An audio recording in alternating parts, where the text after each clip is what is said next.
Hello అండి, అందరికీ నమస్తే. Welcome back to our channel. అయితే నేను మొన్న మా ఆంటీ దగ్గరికి రవిక కటింగ్ కోసము నాకు డౌట్ వచ్చిందని చెప్పేసి నేను వెళ్ళిన కదా. అది ఒకటి ఫుల్ వీడియో షార్ట్ వీడియోని అయితే పెట్టినాను కదండి. అయితే షార్ట్ వీడియో దగ్గర ఒక సిస్టర్ అయితే కామెంట్ చేసింది. ఏమని చేసిందంటే, సిస్టర్ నేను చాలా వీడియోస్ చూస్తాను, నాకు ఎవరు కూడా హ్యాండ్స్ దగ్గర ముడతలు రాకుండా చూపియండి అక్క, నాకు క్లియర్గా చెప్పండి అక్క, ఎవరు క్లియర్గా ఎక్స్ప్లెనేషన్ కరెక్ట్గా ఇస్తలేరని చెప్పనని ఇంత కామెంట్ చేసిందండి. తన కోసము ఇంకెవరికన్నా ఈ డౌట్ ఉన్న వాళ్ళకి కూడా యూజ్ అవుతుందని చెప్పేసి వీడియోని అయితే షేర్ చేస్తున్నానండి. హ్యాండ్స్ దగ్గర ముడతలు వస్తున్నాయి అని అంటే అది ఎక్కడ అనేది చూపిస్తా. ఇక్కడ మనము బ్లౌజ్ వేసుకున్న తర్వాత కొందరికైతే ఇప్పుడు ఫిట్టింగ్ కరెక్ట్ ఉంది, కొందరికైతే ఇక్కడ బుంగలాగా లేస్తుంది కదా, ఇట్లా ఇట్లా అయితే వస్తుందని చెప్పనని బ్యాక్ పార్ట్కి చూసినా కానీ ఇక్కడ కూడా బుంగలు వస్తున్నాయి అని చెప్పనని అంటుండ్రు. అయితే ఈ హ్యాండ్స్ దగ్గర సిస్టర్ మీరు ఏంటంటే బ్యాక్ పార్ట్ కట్ చేసుకునేటప్పుడు షోల్డర్ ఎంతైతే పెట్టుకుంటున్నారో షోల్డర్ దగ్గర నుంచి ఇప్పుడు ఎగ్జాంపుల్ నేను చెప్తున్నానండి, మీకు అర్థం కావాలని మీకు వీడియోని అయితే షేర్ చేస్తున్నాను. చూడండి, ఇక్కడ ఆమ్ రౌండ్ మాత్రము 8.5 ఉంది. ఈ 8.5 అయితే నేను కట్ చేసి పెట్టుకున్నాను, కరెక్ట్గా వచ్చింది మెజరు. ఈ 8.5 కంటే కొందరు ఏం చేస్తారంటే, ఇప్పుడు షోల్డర్ నేను ఇప్పుడు 1/4 to 6 తీసుకున్నా.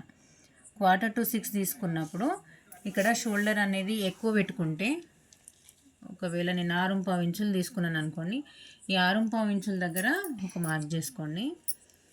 ఇలా 6.5 ఇంచుల దగ్గర నుంచి ఇట్లా వస్తుంది కదా. అయితే ఇక్కడికి మనము ఇలా మార్క్ చేసినప్పుడు ఈ డౌన్ అనేది ఎక్కువ పెడుతున్నారో చూసుకోండి, లేదంటే ఈ ఆమ్ రౌండ్ అనేది హైట్ అనేది ఉంటుంది కదా, ఈ హైట్ అనేది కొంచెం పైకి పెడుతుండ్రా కిందకి పెడుతుండ్రా చూసుకోండి. మనం అడ్జస్ట్మెంట్ చేసిన తర్వాత పర్ఫెక్ట్గా మనకి ఆమ్ రౌండ్ అనేది పర్ఫెక్ట్గా రావాలి. ఒకవేళ మనం ఎక్కువ పెట్టుకున్నాం అనుకోండి, ఇప్పుడు బ్లౌజ్ బాడీ పైకి వెళ్ళిన తర్వాత ఇక్కడ మాత్రం బొంగ వస్తుంది ఇట్లా. ఇప్పుడు నేను నెక్ కూడా కట్ చేసి చూపిస్తాను చూడండి. బాడీ పైకి వెళ్ళిన తర్వాత ఎట్లా వస్తుంది అనేది క్లియర్గా మీకు ఎక్స్ప్లెనేషన్ అయితే ఇస్తాను. ఈ వీడియోలో మీకు అర్థం కాకపోయినట్టయితే నాకు కామెంట్ బాక్స్లో కామెంట్ చేయండి. మళ్ళీ కూడా ఇంకొకటి కరెక్ట్గా నేనైతే ఎక్స్ప్లెయిన్ చేయడానికి మీకు ప్రయత్నం చేస్తానండి. ఇప్పుడు ఇదైతే ఉండదు కదా, నేను ఓపెన్ చేసి చూపిస్తున్నాను చూడండి. ఇప్పుడు నార్మల్గా ఇట్లా ఉంది, ఇక్కడ డాట్స్ అయితే పడతాం కదా, ఇట్లా డాట్స్ పట్టిన తర్వాత మన బాడీ పైకి వెళ్ళిన తర్వాత బ్లౌజ్ అనేది ఇలా వస్తుంది, ఇలా వెళ్తుంది. ఇలా వెళ్ళినప్పుడు ఏంటంటే ఇక్కడనైతే మనం ఈ షోల్డర్ అనేది ఎక్కువ పెట్టుకునేసరికి ఇప్పుడు పర్ఫెక్ట్గా కట్ చేసుకున్నా కాబట్టి ఇది యాస్టీజ్గా నార్మల్గా ఉంది. మనం సైడ్ స్టిచెస్ వేసిన తర్వాత ఇప్పుడు ఇది కరెక్ట్గా వస్తుంది. ఇప్పుడు ఇక్కడి వరకు ఎక్స్ట్రా అయితే మనం షోల్డర్ పెట్టుకున్నాం అనుకోండి, ఇక్కడ నుంచి ఇక్కడికి వచ్చిన ఈ ఆమ్ రౌండ్ అనేది కరెక్ట్గా సరిపోక ఎక్కువ అయిపోయి ఇక్కడ అనేది బొంగ వస్తుంది. అర్థమవుతుందా? ఇదొకటి మీరు కరెక్ట్గా చేస్తున్నారో లేదో చూసుకోండి. ఇంకొకటి ఏంటంటే ఫ్రంట్ పార్ట్ దగ్గర మనం ఫ్రంట్ పార్ట్ కట్ చేసేటప్పుడు బ్యాక్ పార్ట్ని తీసుకున్న తర్వాత ఫ్రంట్ పార్ట్ దగ్గర కూడా లోతు తీస్తాం కదా. ఇక్కడ ఫ్రంట్ దగ్గర ఇది బ్యాక్ అండి మీకు చూపించేది, ఇది ఓన్లీ దీనికి మాత్రమే చూపిస్తున్నాను నేను బ్యాక్. ఇక్కడ లోత్ అనేది మీరు పర్ఫెక్ట్గా తీస్తున్నారా లేదా చూసుకోండి. ఆమ్ రౌండ్ దగ్గర లోత్ కరెక్ట్గా తీస్తున్నారా లేదా ఇదొక్కటి చూసుకోండి. ఒక వీడియో చూస్తేనే నాకు అర్థమవుతలేదు అని చెప్పని అనేది కాదండి, అంటే నేను మిమ్మల్ని కించపరుస్తలేనండి కాదు. కాకపోతే ఏంటంటే అన్ని వీడియోలు చూడద్దు, ఎవరినో ఒక్కరిని ఫాలో అవ్వండి.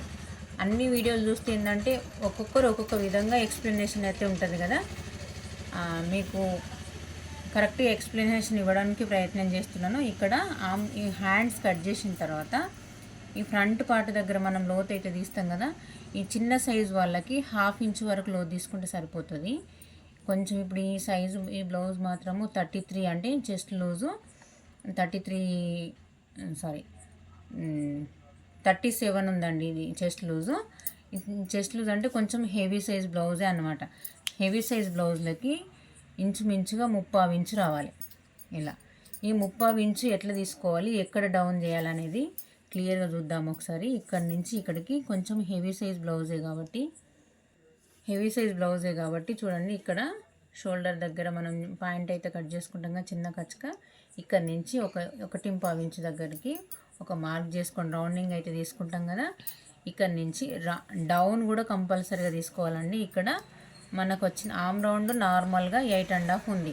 దానికి -1 చేస్తే 7.5 దగ్గర నుంచి ఈ డౌన్ ఎంత తీసుకోవాలనేది క్లియర్గానే అయితే ఉంటుందని చెప్పిన కదా. ఇక్కడికి వచ్చిన సగంలో ఈ డౌన్ అది ఎంత ఉందో దాన్ని మనం డౌన్ తీసుకోవాలి. ఇక్కడ చూడండి 3.5 దగ్గర డౌన్ ఖచ్చితంగా ఈ డౌన్ కూడా కరెక్ట్గా ఉండాలండి. ఇక్కడి నుంచి ఇక్కడికి ఎంత అయితే ఉంటుందో చూడండి 7 ఇంచెస్ వరకు అవుతుందిగా. ఈ 7 ఇంచెస్ని హాఫ్ చేయండి. డౌన్ ఖచ్చితంగా తీసుకోవాలి కరెక్ట్గా. మనం ఈ లోత్ అనేది ఎక్కడి నుంచి ఎంత తీసుకోవాలనేది కరెక్ట్గా తెలుసుకున్నారనుకోండి, పర్ఫెక్ట్గా మీకు బ్లౌజ్ వేసుకున్న తర్వాత హ్యాండ్స్ దగ్గర మాత్రం ఎక్కడ ఏ సైజు వాళ్ళకైనా హెవీ సైజ్ బ్లౌజ్లకు కానివ్వండి, నార్మల్ బ్లౌజ్లకు కానివ్వండి, చిన్న సైజ్ బ్లౌజ్లకు కానివ్వండి, ఎటువంటి బ్లౌజులు అయినా కానీ మీరు ఇలా నేను చెప్పిన ప్రాసెస్ని ఫాలో అయ్యండి అనుకోండి, పర్ఫెక్ట్గా మీకైతే ఎక్కడ కూడా ముడతలు రాకుండానైతే బ్లౌజ్ అనేది కరెక్ట్ ఫినిషింగ్తోనైతే మీరు బ్లౌజ్ ఇవ్వగలుగుతారు కస్టమర్కి. చూడండి ఇప్పుడు నేను లోతు కట్ చేస్తున్నాను చూడండి. ఇక్కడ మార్క్ చేసిన కదా, ఈ మార్క్ చేసిన తర్వాత కొంచెం మనకు మ్యాంగో షేప్ లాగా వచ్చేటట్టు చూసుకోండి. ఇలా ఇప్పుడు ఈ సైడ్ నుంచి కర్వ్ ఎలా ఉందో ఈ సైడ్ వరకు మొత్తం ఇక్కడి వరకు రావద్దండి. కొంచెం జస్ట్ ఒక 1 ఇంచు లోపలికి ఉండేటట్టే మనకు ఇది ఎండ్ అయిపోవాలి కటింగ్ అనేది. చూడండి ఇప్పుడు నేను కట్ చేసి చూపిస్తాను. ఇట్లాంటి డౌట్స్ చాలా వరకు అయితే వస్తుండొచ్చు. ఇట్లాంటి డౌట్స్ వచ్చినప్పుడే కదా మనం పర్ఫెక్ట్ టైలర్స్ కాగలుగుతాం. ప్రతిదీ డౌట్ అనేది కంపల్సరీ. ఈ టైలర్స్ అనే కాదండి, ఏ విషయమైనా ఏ వర్క్ నేర్చుకోవాలన్నా కానీ డౌట్స్ అనేటివి పర్ఫెక్ట్గా మనం కుట్టాలి అని అనుకున్నప్పుడు మాత్రమే డౌట్స్ అనేటివి పిచ్చిగా వస్తాయండి. చూడండి ఇలా కట్ చేసుకున్నారు అనుకోండి, ఎక్కడ కూడా ముడతలు అనేటివి రాకుండా పర్ఫెక్ట్గా మనం కట్ చేసి స్టిచ్ చేసి ఇవ్వచ్చు. కస్టమర్ దగ్గర ఎటువంటి మాటనైతే రాదండి. ఈ ప్రాసెస్ మీరు ఫాలో అయినట్టయితే మీకు పర్ఫెక్ట్గా ఎక్కడ కూడా ముడతలు రాకుండా ఉంటాయండి. వీడియో నచ్చుతుందని అనుకుంటున్నాను సిస్టర్. మీ ఒక్కరి కోసమే కాదండి, ఎవరికైనా ఇటువంటి డౌట్స్ ఉన్నట్టయితే క్లియర్ చేసుకోండి. వీడియో నచ్చితే లైక్ చేయండి. మరిన్ని వీడియోస్ కోసం మన ఛానల్ని సబ్స్క్రైబ్ చేసుకోండి. ఓకే అండి, థ్యాంక్ యూ మరి.